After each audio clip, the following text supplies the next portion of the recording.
Right, so thanks everyone for joining us. I'm Matthew, and I'm here with Corina today. And a bit about myself, first of all. I'm actually running a campaign at the moment around male mental health, and in particular suicide prevention. As a consequence of that campaign, which is in the run-up to International Men's Day on Thursday, the 19th of November, I've been privileged enough to make this connection with Corina. So obviously, thank you very much for being here with me to have a conversation about male mental health and your experience in this area. So I'd love to just kind of hear a little bit, first of all, about kind of your kind of background in the area of mental health, and kind of what your interest in this area is. Okay, well, thank you very much for the invite, and I'm really pleased to be able to be chatting to you and to have met you on LinkedIn through this campaign. And basically, I'm a clinical hypnotherapist, psychotherapist, coach and trainer, and I specialize in helping men that are struggling with stress, anxiety, and depression. And so, yeah, that's pretty much what I do on a day-to-day basis. Mm-hmm. Mm-hmm. Yeah, that sounds great. So it sounds like obviously you've got some direct experience with dealing with men in particular and their kind of mental health problems. So kind of, do you in your experience find it difficult to get men to take that first step to kind of come your way? Kind of what are some of the challenges there? Yeah, I think for men it's more difficult because you know, men don't like to share their problems anyway. Mm-hmm. So you know, women are much more open about that, and women are sort of connectors by nature, and men aren't. So men are always perceived to be, you know, the strong ones, and even as a society, that's kind of how we've, you know, men have been built up to sort of always be strong, always be in control, always manage everything, and it's seen as a weakness if they are struggling in some way. Right. And so even, you know, really, really successful men, you know, they get to the sort of top of their careers, but they're still struggling because they never talk about it to anybody, and also because sometimes they don't even realize it for themselves. Sometimes they just think, well, this is just normal, this is just the way things are.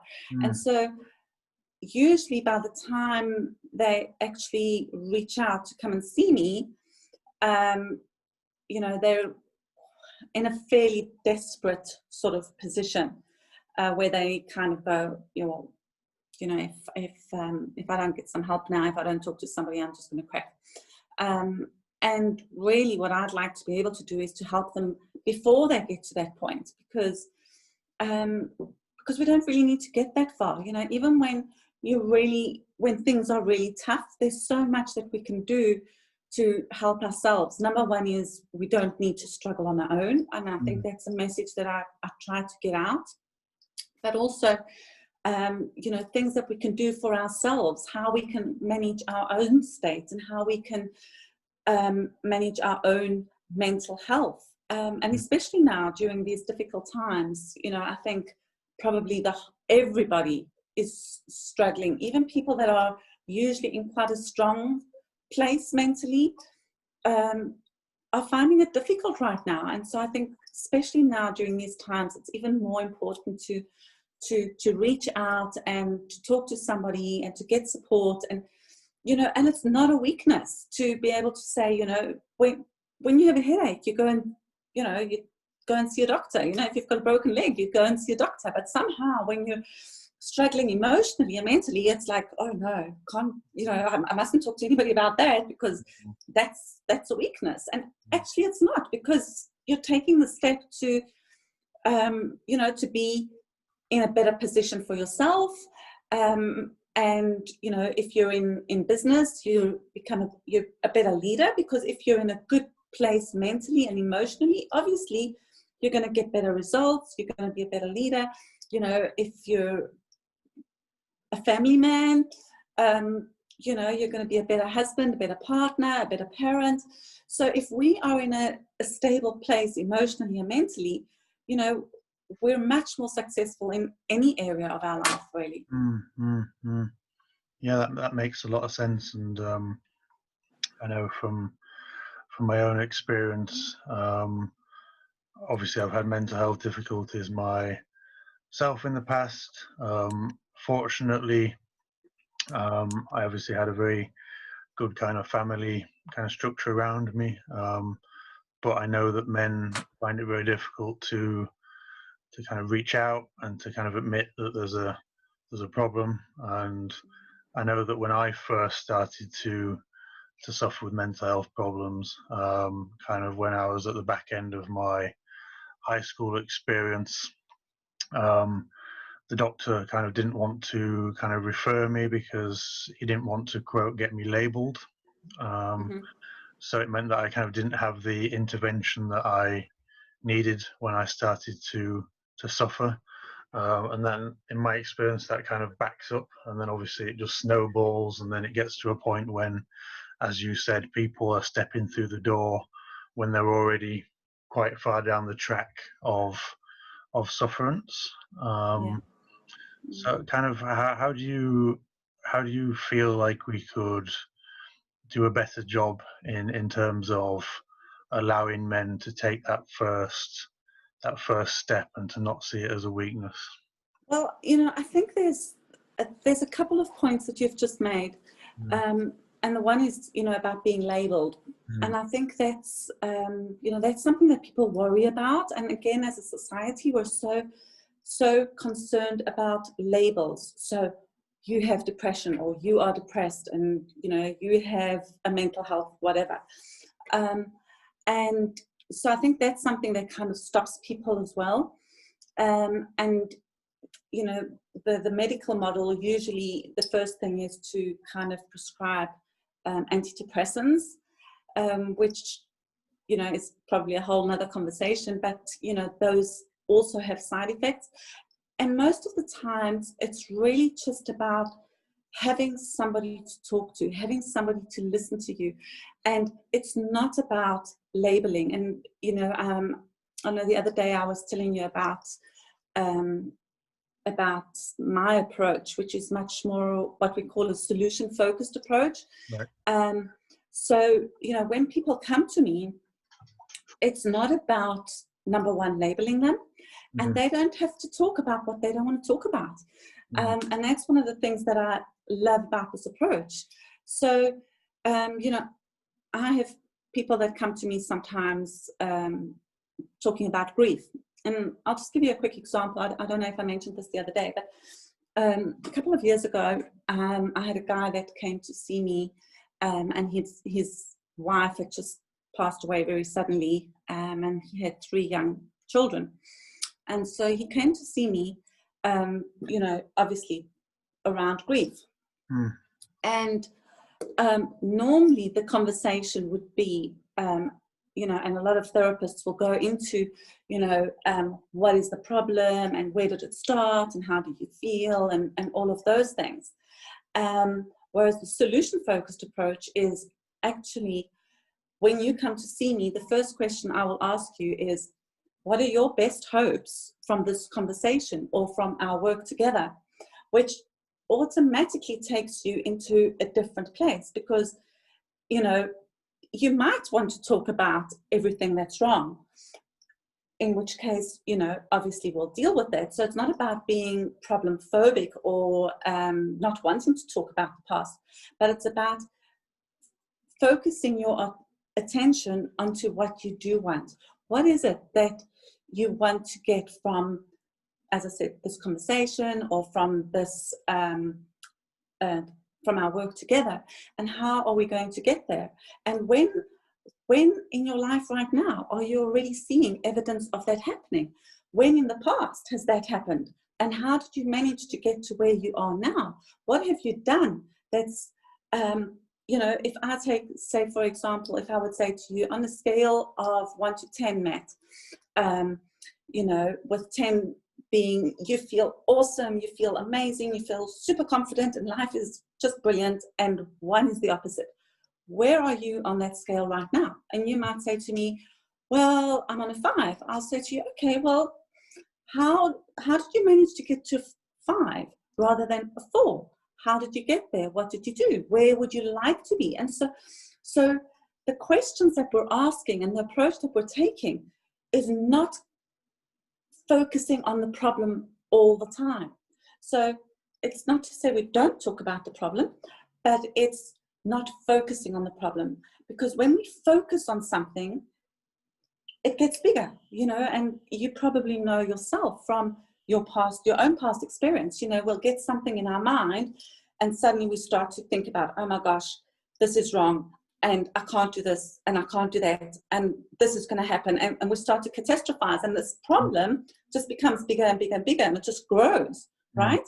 And so it's actually focusing your attention to do something else. So you're not focusing on that, but you're going, okay, so I have this problem, but what can I do instead? And what else can I do? And where can I go? And how am I going to achieve that? And what have I achieved already? And it's, yeah, it's a very different approach. And what I love about it, especially for men, is that they can talk about what they want to talk about. They don't even have to tell me the problem if they don't want to.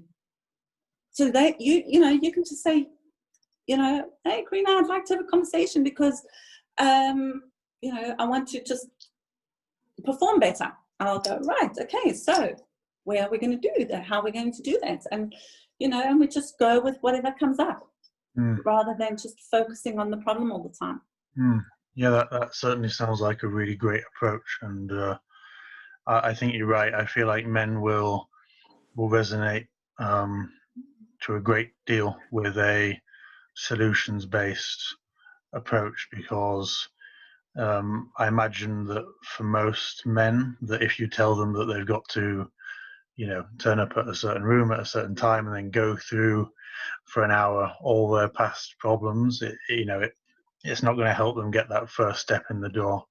But kind of, if we can say to men, you know, you turn up and you kind of say to us, these are the things that you're hoping to achieve in life, and it's goal orientated, that I think is going to play to kind of a much more receptive audience.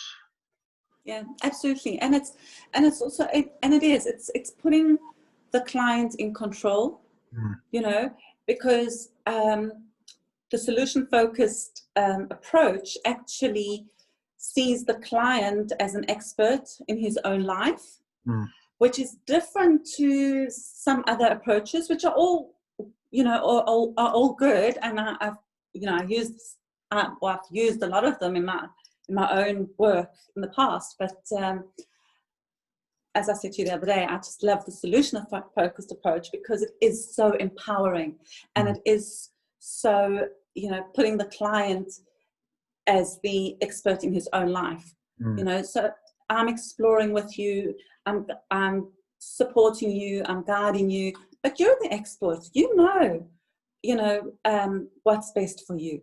You know what you've done in the past. You know what strengths you have. And sometimes I just need to help you find those again, because maybe you've forgotten them, or maybe you didn't realize you had them. So, you know, sometimes it's just me helping you find those strengths and those resources. As I said, when clients do, it's awesome. Yeah, absolutely. And I'd be really interested to hear a little bit more about kind of, once you've settled on this solutions-based approach, and the man's kind of articulated where their direction of travel is. Do you find that there's some common themes that are cropping up in terms of kind of what precisely it is that men are craving for, what it is that men are lacking? Kind of, is there any common threads in terms of what this what this solution looks like, or is it very much kind of each to their own in that respect? That's an interesting question. I think in a lot of ways, because we are all different and we're all unique, and we all have such different and individual backgrounds and needs, it is all different. But in the end, it is also still all the same. Because in the end, you know, we all have the same basic human needs. You know, we all have the need to be loved and accepted, acknowledged. And a lot of the time, it's about our self-esteem, self-doubt, you know, and things that we carry along with us. Sometimes it's a trigger, sometimes it's an event, you know, sometimes some kind of trauma happened, which, you know, obviously is a little bit different. But I think for the most part, it's that self-doubt, the self-esteem. And for whatever reason, we carry that with us. And when we can learn how to change that and learn how to, you know, accept ourselves for who we are, and have more self-confidence and self-belief, and you know, more hope in our own future and our own lives and direction. You know, all of those things come together, and those are common themes. So it's rarely just one thing. You know, one thing like depression or anxiety or stress, that's just the symptom of something that's a deeper underlying issue. And you know, sometimes it's just about learning different strategies on how to deal with that and how to cope with it, because it's things that we haven't learned, you know, throughout our lives. From, you know, from when we were very young, we've been socialized and what's the word, educated, you know, to be successful. What is success and how does that look like? And you know, it's all about academics, and our emotional skills, you know, they don't even come into the equation. We don't learn any of that at school, do we?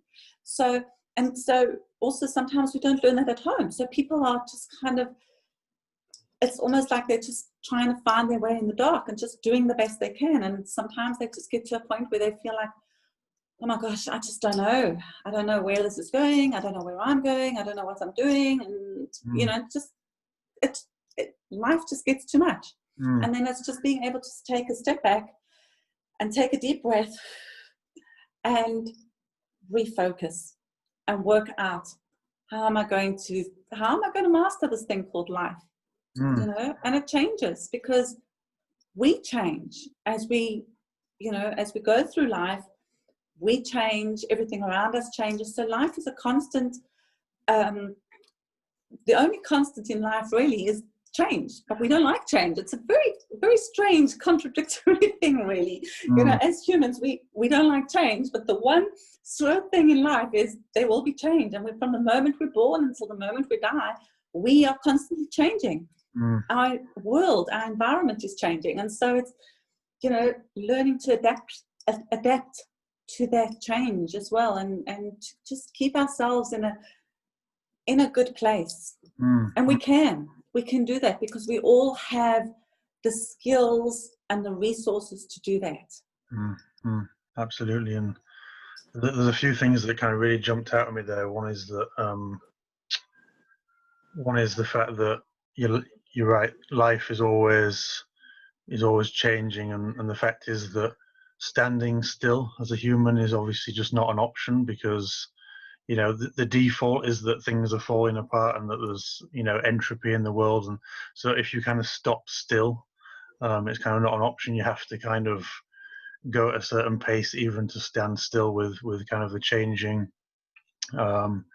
environment. And I think you're right when it comes to education. I feel like obviously the things that we learn now in terms of academia and those kind of conventional things, that's fine, that has a place, but we're kind of rubbish at kind of preparing for life, like a holistic life, in terms of, you know, how we actually handle our emotions, how we articulate them, you know, even kind of basic things like how long it takes to be able to articulate in life kind of what it is exactly that you're feeling inside your body at any one time. You know, we don't really encourage people at school to kind of articulate those type of dynamics.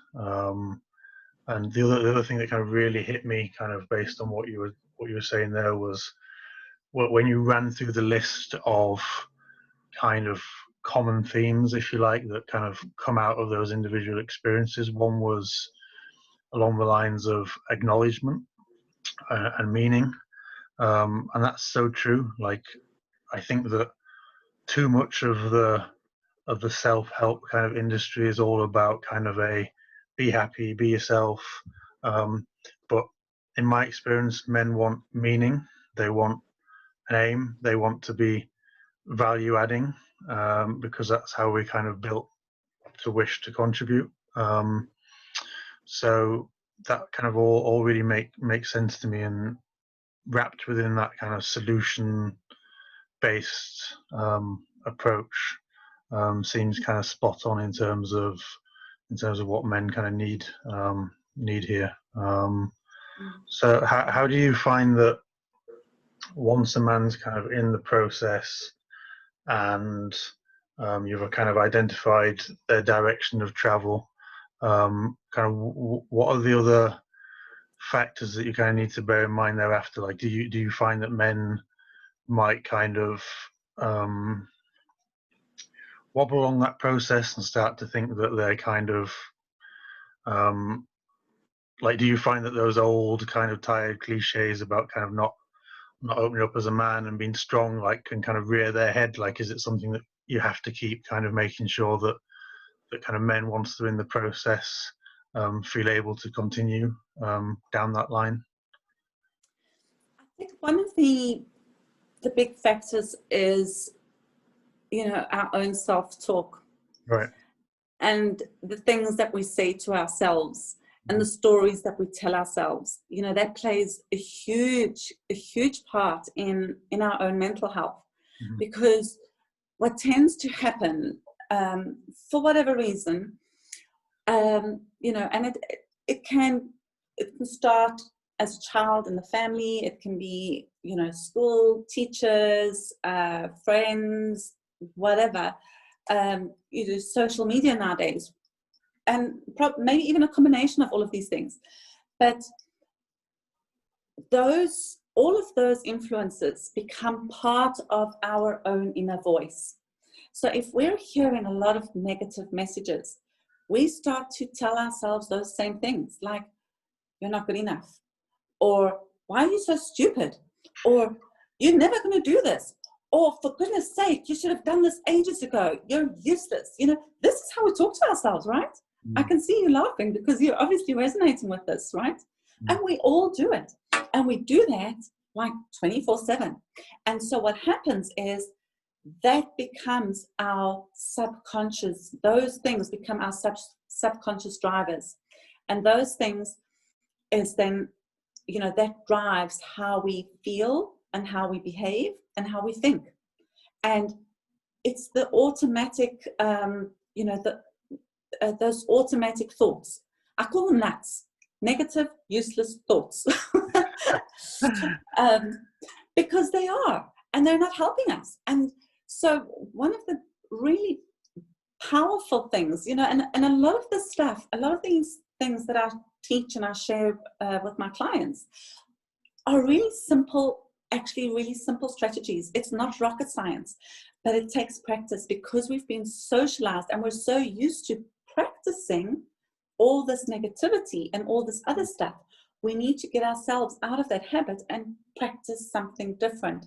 And so once we start becoming aware of our own negative self-talk, for example, we can start to change it. Once we become aware of our behavior, we can start to change it. Actually, what I often say is, you know, from a hypnotherapy point of view, is that actually my job is to unhypnotize you, because we've been hypnotized by the media, by society, by, you know, it's these automatic drivers that, you know, everything just runs on auto mode. And so once we can actually stop and become aware of those, then we can change them, and we can change those habits and those thoughts and those feelings and the behavior and all of these things. I love that. So we've got to unhypnotize ourselves from the nuts. Exactly. Exactly. If there's one takeaway for people watching, that's obviously a really good one. And I really like that analogy of kind of the autopilot, and the fact that we kind of have these thoughts and ruminations that just kind of, you know, go round, and, you know, we might not even realize that they're happening, but being able to kind of bring that self-awareness to the things that are going on inside of us, whether it's in the brain or the body, and kind of capture that and kind of see it as kind of an extension of you, like, rather than part of you, like it's kind of, it's residing within you, but it's not you. And if you can kind of separate out these kind of external afflictions and pressures from kind of like the core of the actual person, and detach ourselves from these really unhelpful labels about kind of what it means to be a man and kind of what it means to be a woman, and kind of allow ourselves to be able to open up freely as a man and not see it as a weakness. Yeah, absolutely. And you know, one of the things that you mentioned earlier about, you know, being positive and being happy all the time, you know, the self-help industry. And you know, when I talk about being positive, it's not about being happy all the time, because, you know, nobody's happy all the time. You know, sad things happen and we feel sad, and that is normal and natural. You know, things happen in life where we worry and we're anxious. That's normal and natural. So again, it's recognizing that and accepting it. But being positive means that you know that this will pass, and that you know things will get better, and you know that you'll be able to cope. So even though things are tough right now, I can cope. Even though things are tough right now, it will get better. Even though things are tough right now, I can get through this. And that's, in my mind, what positivity is about, being positive. It's not, it doesn't mean that we're happy all the time.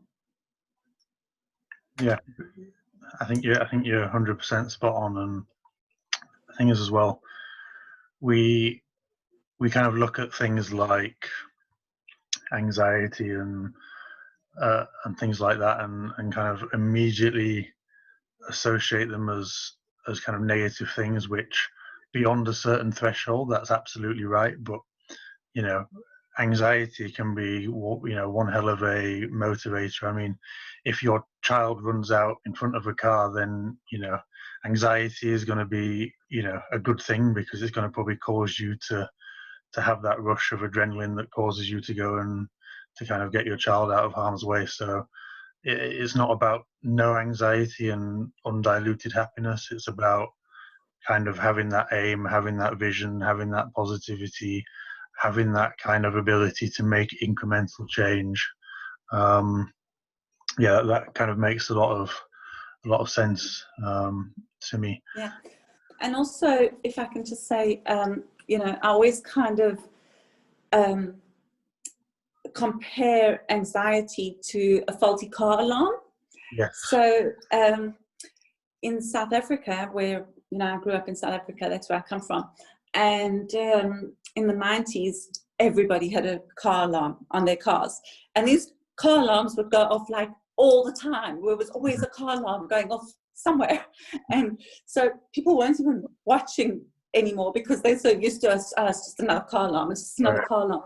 And so, you know, anxiety is a little bit like that. So we need a certain amount of anxiety, because it kind of, it's like a protective mechanism. So anxiety is like you know, it's our bodies watching out for us. However, we don't want that alarm going off every time the wind blows. We want it to go off when somebody's breaking into the car, but we don't want it to go off every time the wind blows, right? Mm-hmm. And so it's getting, and we can control that to a certain extent. You know, so it's learning the ability of how we can control that, learning to tell ourselves. And again, you know, anxiety is a bit, as I said, it's a survival mechanism. So it's our system going into survival mode and saying, hey, dude, you're going to die. And it's like, hey, you know, recognizing that and go, actually, it's okay. Just relax. You're safe. You're not going to die. Everything is fine. Let's take a step back. All right. Take a deep breath. I'm safe. I'm okay. Not going to die. And what can I do now? Right.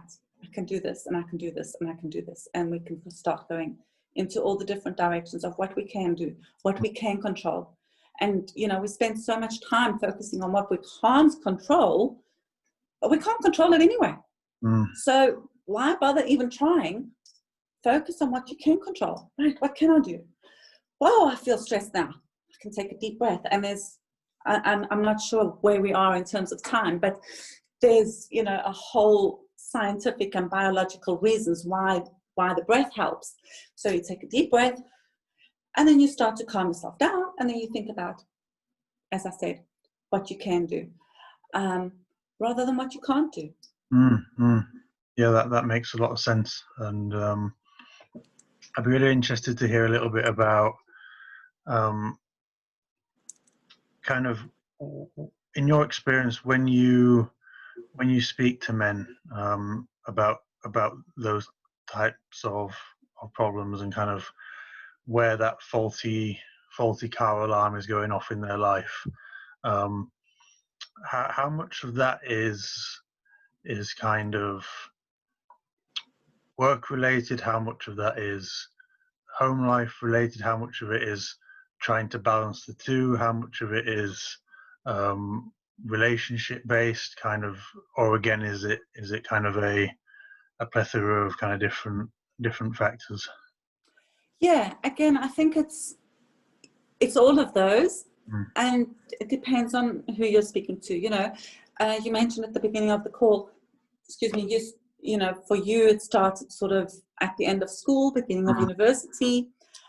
So if I'm talking to a student, or, you know, a young person who's just come out of school, is just going into university, their issues and their stresses are obviously quite different from the senior executive who's running a large company. The response is the same. The response and the feelings are the same. Their perception and the way their perception and the issues around it may be different. And so obviously, you know, if I'm speaking to a senior executive, we would be talking about different issues from, you know, the 20-year-old who's just starting university and is just overwhelmed with everything that's going on there. But basically, as I said, the feelings and the issues, not the issues, but the feelings and the symptoms and the response in the body is the same. Yeah, that's a good way of looking at it. And I wonder how much kind of pressure is being driven by, because in my experience with kind of like the men around me in my life, there's quite a lot of uncertainty at the moment when it comes to kind of male female kind of dynamics, and kind of that kind of a dialogue across the genders, I think is like a really important one, because you know, we have kind of situations now whereby, you know, you have companies trying to kind of police kind of how much you know, eye contact to make with kind of like the opposite gender and things like that. And, you know, inevitably it means that I think a lot of pressure's put on the man, that obviously, like, if you want to meet somebody in life and you want to kind of form a romantic relationship, and we still have a situation where you know, we put a lot of pressure on that relative to the men to kind of do the approaching and things like that, but then it kind of gets into this minefield of, you know, are they going to think this is oppressive? Have I made eye contact for too long? Have I done this? Have I done that? So a lot of And men. again, I think absolutely, you know, it's one of those things where we can totally overthink it, you know, and like you said, you can create the anxiety in your body just by thinking about it, just by talking about it. You know, when you just start thinking about, oh my gosh, am I looking at her too long? And it's too short. What am I going to say? Da, da, da, da. You can literally feel that anxiety starting to grow. And so I come back to when you just stop, take a breath. Okay, let's just normalize this a little bit. Let me just be normal. Let me just be me. You know, either this person is going to like me for who I am, and if she doesn't, then she's not the right fit anyway. And so being able to just, you know, just relax about these things, just be who you are. And, you know, the right person will come along because they will value you for you. And, you know, and I think, again, that's quite an important point, because especially with the younger generation, they're trying so hard to be somebody else or somebody that they're not. You know, and especially with social media. And I don't know who said it.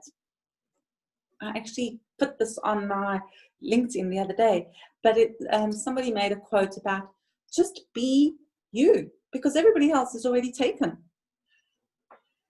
You know, just be you, and you are unique. There is only one you in this world, and nobody else can be you, and you can't be anybody else.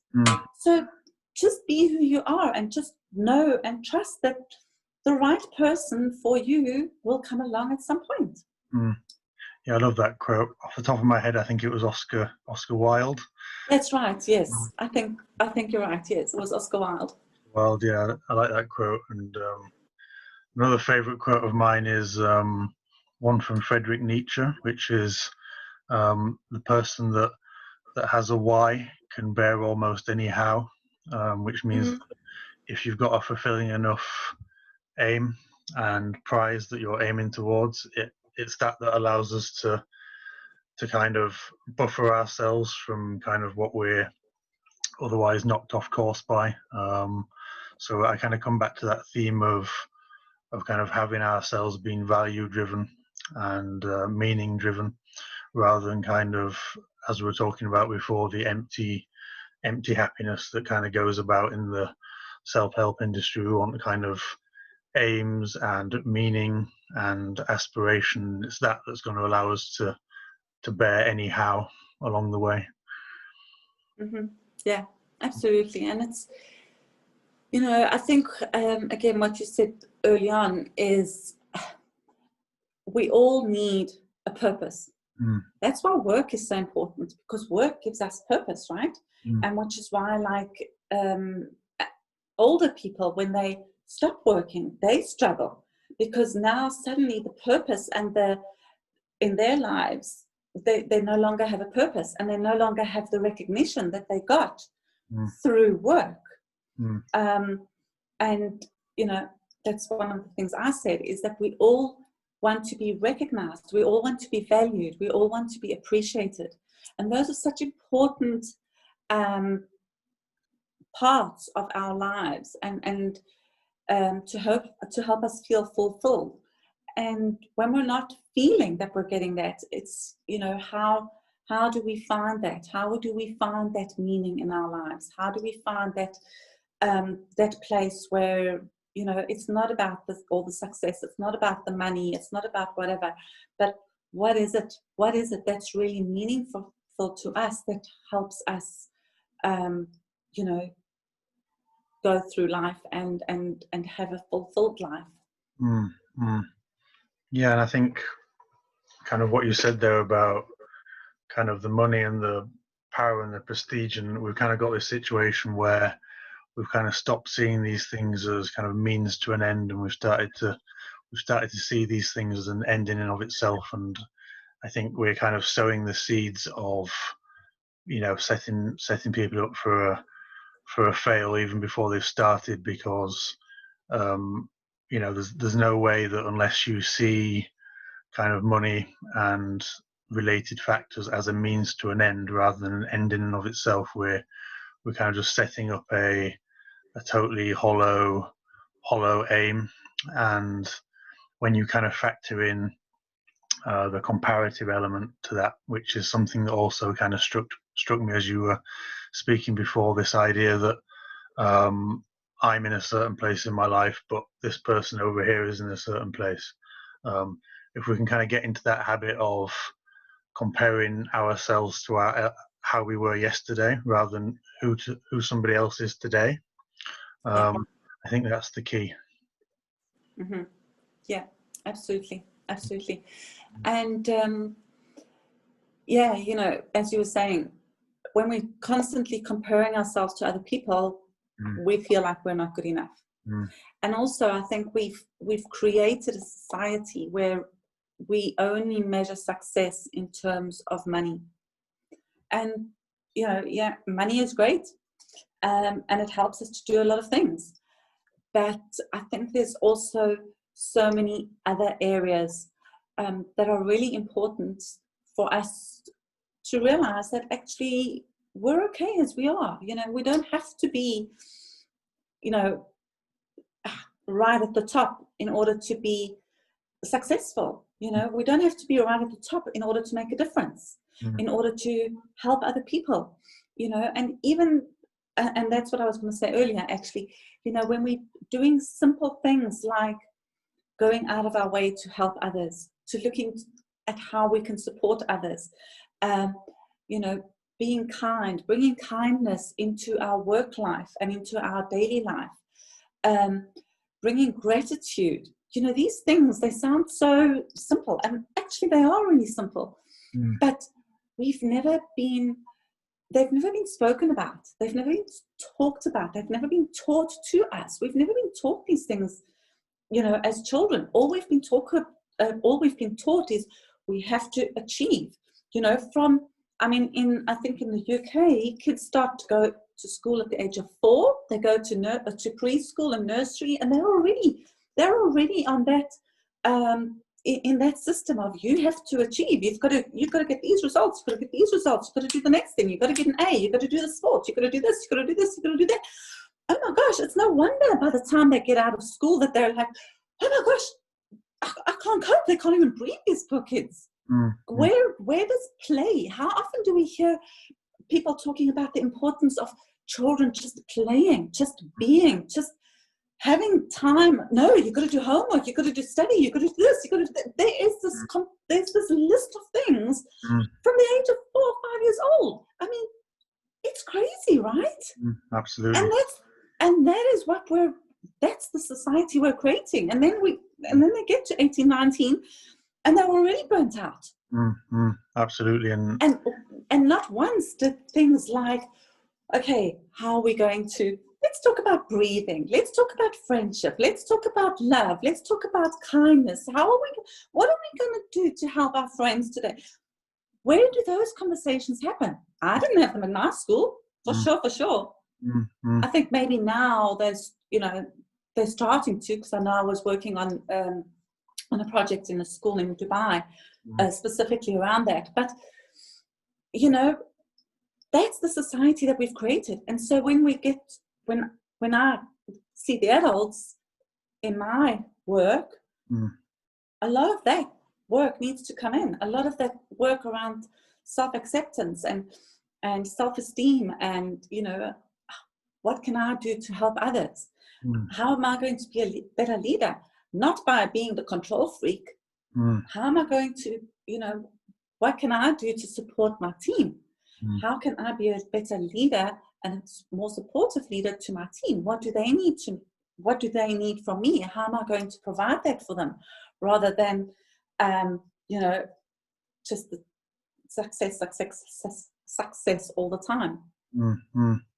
Yeah, I agree. And I certainly agree as well that we're kind of sowing a lot of these seeds kind of quite early on, and we're going back to what we spoke about before about kind of the emotional intelligence and being able to kind of, you know, catch our emotions and be able to like take that breath and to be able to even articulate what it is that we're feeling. Like we just don't put a premium on that at school. Like we don't, you know, as you say, like we're testing people at like 5 years old, whereas, you know, that side of education might have a part, you know, in a age appropriate fashion, but that ability to kind of articulate what we're feeling, and to kind of, especially kind of going back to the topic of male mental health, the ability for men to be able to articulate what they're feeling. Like, you know, if I hadn't have had a good family structure around me that kind of encouraged that, I don't think that, you know, I can't ever remember being encouraged to do that, like in a formal sense, like at school or anything like that. So if you don't come from a family that's kind of like encouraging that, then you're going to be turning out kind of a lot of men that don't feel able to articulate themselves. Absolutely. And you know, from such a young age, Mm. the message that you're receiving is, I'm not good enough. I'm only good enough when I get A stars. I'm only good enough when I do this. I'm only good enough. And that's the message that we're creating. Absolutely, absolutely.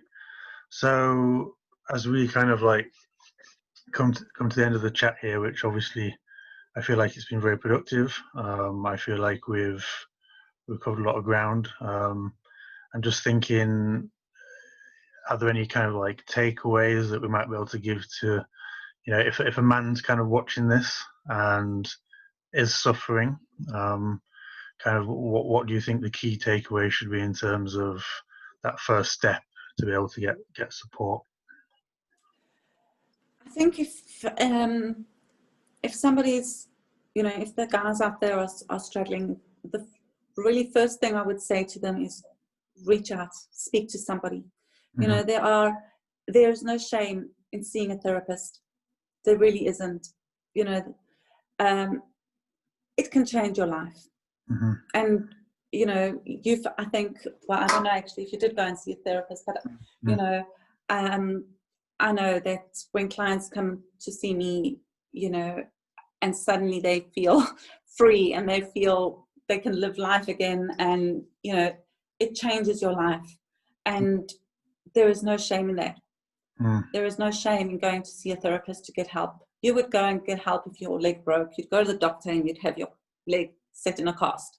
You would not, you know. So if there's one thing I can say to the guys out there is, you know, there is help out there. Don't struggle on your own. There is no need and there is no shame, and you don't need to, you know, necessarily go digging into all your past and all your feelings and all your stuff. You don't have to do that. But there is help out there, and you don't need to struggle on your own. I think that's a brilliant note on which to finish that solutions-based approach, which kind of all starts with that first decision to reach out. That's for sure. Well, obviously, thank you very much for the chat here, and I've certainly learned a lot, and hopefully everyone that's been watching has as well. So obviously, to everybody at home, thanks for your time, and thank you, Corina, as well, for yours. And yes, thank you very much, and you're welcome. It's been great being here and chatting to you, and I hope we can chat again soon. Pleasure. Thanks, Corina. Thank you very much. Okay, bye. Bye.